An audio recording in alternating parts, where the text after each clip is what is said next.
My grandmother didn't raise her voice when she revealed the one secret everyone else at the table needed me to never discover. She simply set down her spoon, opened her tablet and asked Lily, "Did you get the email about your inheritance account?" The first 10 seconds were a blur of clinking glasses and stunned silence. My mother froze. My brother stared at his plate, and I felt something inside me tilt. Like the earth had shifted because I didn't even know I had an inheritance account. And what my grandmother showed me next didn't just ruin Christmas dinner. It rewrote the entire history of my life. My name is Lily Harper. For most of my life, I thought being the quiet one made everything simpler. When you grow up in a home where your brothers' trophies take center stage and your own needs are treated like background noise, you learn to make yourself small. You learn to speak softly, to take up less room, to survive by never asking for too much. My mother used to say, "Don't make things difficult, Lily," in the same tone other parents used to say, "I love you." I believed her for years. That's why, sitting at my grandmother Rose's Christmas table in Portland, hearing the words inheritance account felt like someone reached back into my childhood and shattered every memory I had. Inheritance account. Mine. It was absurd. I grew up counting every penny, working weekends at the coffee shop, patching the elbows of secondhand coats, asking mom if we had anything saved for university, only to hear the same answer: "We're doing our best. Money's tight." But money was never tight for Ethan. My older brother got hockey gear, private coaching, a used Jeep at 17. And somehow it all made sense back then. He was the star. I convinced myself it was fair, that I simply didn't need as much. Grandma Rose was the exception. She never treated me like an afterthought. She remembered my favorite authors, asked about my library job, drove 3 hours to my graduation, even when my parents claimed the snow was too heavy. But even she had never breathed a word about an inheritance account. Not once. So when she asked that question across the roast goose and garlic potatoes, I wasn't just confused. I was mortified. The kind of mortification that coils behind your ribs and whispers that maybe you're the only one who doesn't get the joke. My mother's face didn't help. She didn't look at me. She looked at Grandma, sharp, pleading, as if she could will the tablet to close before I saw anything else. My father kept slicing his meat, though no one was eating. My brother lifted his glass but never drank. Every tiny gesture felt choreographed, like they'd rehearsed this moment in secret. And maybe they had, because the truth slammed into me before the tablet even finished turning. Someone at this table had been making choices about my money, my future, my life. Someone had been editing my story while I was busy trying not to be a burden. And if I was right, this wasn't a misunderstanding. It was 12 years of silence built on one very deliberate theft. Grandma didn't hurry when she turned the tablet toward me. Her arthritic fingers moved slowly, deliberately, giving everyone one last chance to stop her if they dared. No one did. The screen tilted and the cold light washed over the candles, the pine centerpiece, my mother's tightening jaw. I leaned in. My pulse pounded loud, enough to drown the Christmas carols still playing faintly in the background. Rows of emails sharpened into focus, subject lines repeating the same phrases over and over. Annual account. Summary. Beneficiary update. Distribution. Notice. 12 years of messages. 12 years of updates. 12 years of information that should have come to me, but never did. For a moment I hunted for any explanation that kept my mother innocent. Wrong address. Another Lily Harper.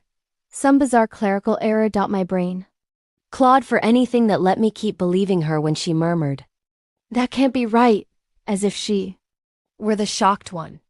But then I tapped the sender details, and every desperate excuse died, because the contact email listed wasn't mine. It never had been. It was a slight variation of my mother's, her private one she used for banking.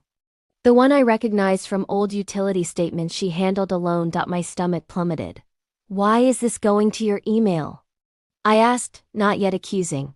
Just trying to breathe through the sudden collapse of everything I thought I knew. My mother didn't blink. I don't know. Lily, banks mess up all the time. But Grandma didn't look away from her. They don't mess up this kind, she said quietly. A flush crawled up my mother's throat. My father shifted as if ready to defend her. But no words came. Ethan glanced between them, confused, maybe scared. Maybe just worried this would somehow touch his own life. I opened the oldest email 12 years back. The year I turned 17. I remembered that winter vividly. The year. I begged my parents for help with first-year tuition because my partial scholarship fell short. Mom had sighed. We're doing our best, but money's tight. Honey. Except it wasn't tight. Not for the person these emails were addressed to. Not For me, I scrolled through the next year and the next. Every email lined up perfectly with a moment I'd needed help and been told to figure it out myself. Nights I ate instant noodles so I could afford rent. Mornings I bussed to campus in the rain because my bike tire was flat and fixing it wasn't in the budget. Summers I pulled double shifts while Ethan flew to hockey camps in Canada. Every memory cut deeper. Under the glow of the tablet. Grandma finally spoke again. Voice steady. Lily, these are yours. They always were. And someone made sure you never saw them. The dining room felt smaller. The air thicker. I could feel my mother's stare burning into me. Half warning, half panicked. I closed the tablet gently. Not to end the moment, but to cage the rage rising inside me. Because now I knew this wasn't a mistake. Someone had rewritten my life on purpose. I didn't open the tablet again right away. I just sat there with my palms on the warm lid, feeling 12 years of stolen choices seeping into my skin. 12 years of being told to be patient. Be realistic. Don't expect too much. And all along, the help I pleaded for had existed under my name. Hidden in plain sight. My chest tightened as memories resurfaced in brutal, humiliating flashes. The day sophomore year my card was declined at the campus store and I laughed it off like I'd forgotten to move money. The December I worked retail overtime to pay January rent while Ethan posted photos from a tournament in Calgary funded by our parents. The evenings I cried in the library bathroom because I didn't know how I'd buy next semester's books. And every time I asked Mom if we had anything saved, she'd smile that tired smile. Life's expensive. Lily, we just have to make do. No. She had made sure I made do. Across the table, Mom finally squared her shoulders, trying to reclaim control. We're not jumping to conclusions, she said, as if I were throwing a childish fit. Lily doesn't understand how these things work. Finances are complicated. The words stung worse than they should have. I'd heard that tone my whole life. Condescending. Diminishing. The voice used on a kid who keeps touching things she shouldn't. But Grandma wasn't having it. Claire, she said slowly. Explain why her address was changed to yours. Mom's eyes flicked to Dad. Quick, desperate, begging him to jump in. He shifted but stayed silent. So she tried again. I handled all the household paperwork. If something needed updating, I probably did it by accident. An accident. 12 years. Year after year. Statement after statement, all neatly rerouted to her inbox. Someone might have believed that once. Not me. Not anymore. I stood, pushing my chair back. The legs scraped the oak floor like a scream in the silence. If it was an accident, I said quietly, then why was I the only one in this family who didn't know I had an inheritance account? Why did I struggle while Ethan... Don't drag your brother into this, Mom snapped. Voice cracking for the first time. Ethan shrank, eyes wide. I'm not dragging him into anything, I said. Still calm. I'm asking why someone made sure I never knew what was mine. For the first time all evening, my mother had no quick answer. Her mouth opened then closed, her fingers crushing the napkin in her fist. Grandma leaned forward. Lily, you deserve the truth. And you deserve control of what's yours. Control. A word I'd never been allowed before. I exhaled. Slow and steady. This ends tonight. I said. My voice didn't shake. I wasn't yelling. I wasn't crying. But inside, something locked into place, sharp, certain, unbreakable. I wasn't the quiet one anymore. Grandma Was the one who finally broke the silence. She pushed her chair back, stood slowly, joints creaking but presence immovable, and looked around the table as if deciding who was still worth her trust. Then she said, with the same calm that made everyone nervous, "We're not finishing dinner until we understand exactly what happened here." My mother stiffened. My father shifted. Ethan swallowed hard. Grandma gestured toward the den. All of US. Now. We moved like a funeral procession from the dining room to her wood-paneled den. The lights were warmer here, but the air felt colder. Something about the room, lined with law degrees, antique globes, and the old family crest, made excuses impossible. Grandma set the tablet on the mahogany desk. Sit. No one argued. I stood behind the chair she pulled out for me, gripping the leather back like an anchor. Mom sat beside Dad, spine straight, ready to fight. Ethan hovered by the door as if he could still escape. Grandma opened the account records. The cold light threw long shadows across the bookshelves. Here, she said. She clicked an email dated 12 years ago. The winter I turned 17. This is when the contact information was changed. The screen showed the old email crossed out, replaced by another. My mother's. A deliberate edit. Time stamped. Logged. Undeniable. Mom single quotes. Breath hitched. That could be anything, she said. Quickly, systems update automatically. They don't, Grandma cut in. Not without the account holder or guardian requesting it. I looked at my father. Did you request it? He shook his head, eyes on the carpet. No. So who did? I asked quietly, already knowing. Silence. Grandma clicked again. The confirmation email that followed. A polite thank you for verifying the new contact information, tied to an IP address from our old house in Portland. My mother's voice cracked. I was just trying to keep everything organized. I stared at the woman who taught me to be grateful for crumbs, who told me life was easier if I expected less. Organized, I repeated. Mom, you left me eating instant noodles while money in my name sat untouched. She recoiled as if I'd struck her. You were too young to handle responsibility. I didn't want you depending on money you hadn't earned. I let out a small, hollow laugh, but Ethan could. Ethan flinched. I didn't know it was yours, Lily. I swear, Mom said. Ethan. Not another word, Mom hissed. But the damage was done. Grandma leaned back. Claire, you withheld a financial asset from its rightful owner. That's not organization. That's theft. My mother's voice rose. I did what I had to do for this family.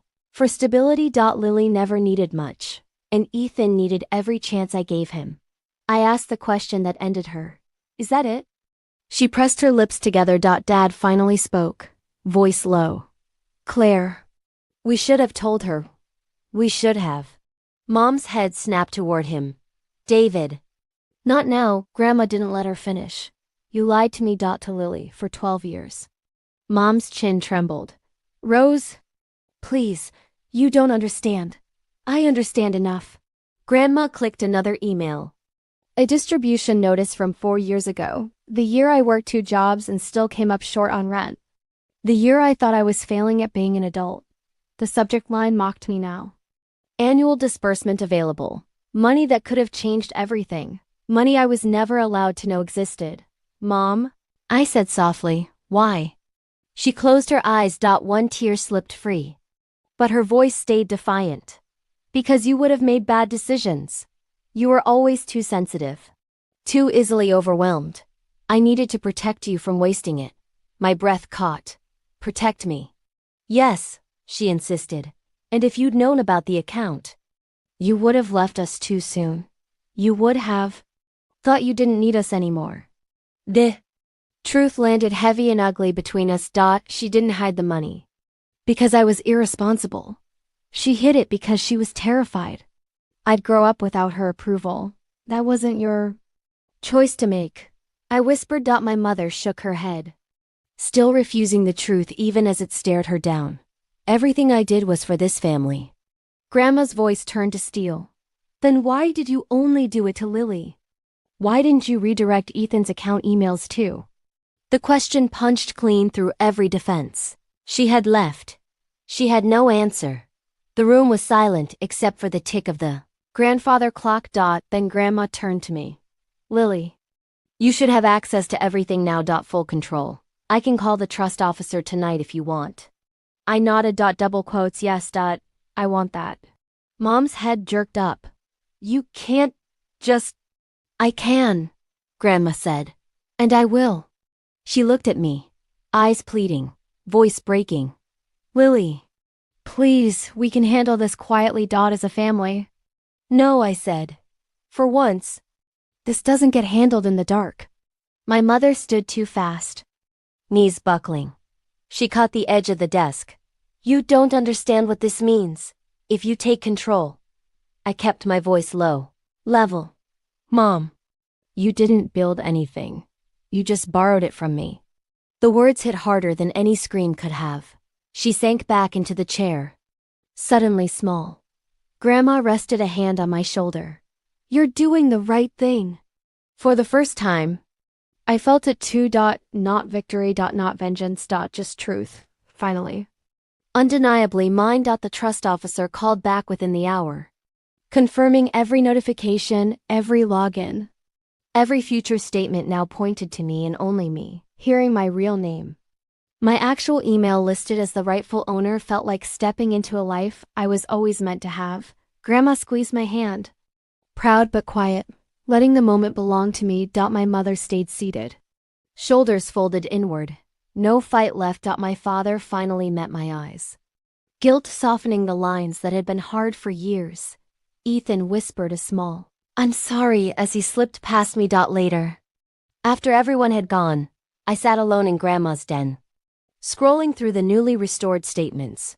12 years of what-ifs. 12 years of stolen choices. But now, finally, I held the keys to my own future. To the story they tried to write without me. I walked out of Grandma's house with nothing but my coat and 12 years' worth of clarity. For the first time, my life belonged to me, not to the people who were afraid I'd claim it. If this story hit something in you, share your experience below and subscribe for the next chapter.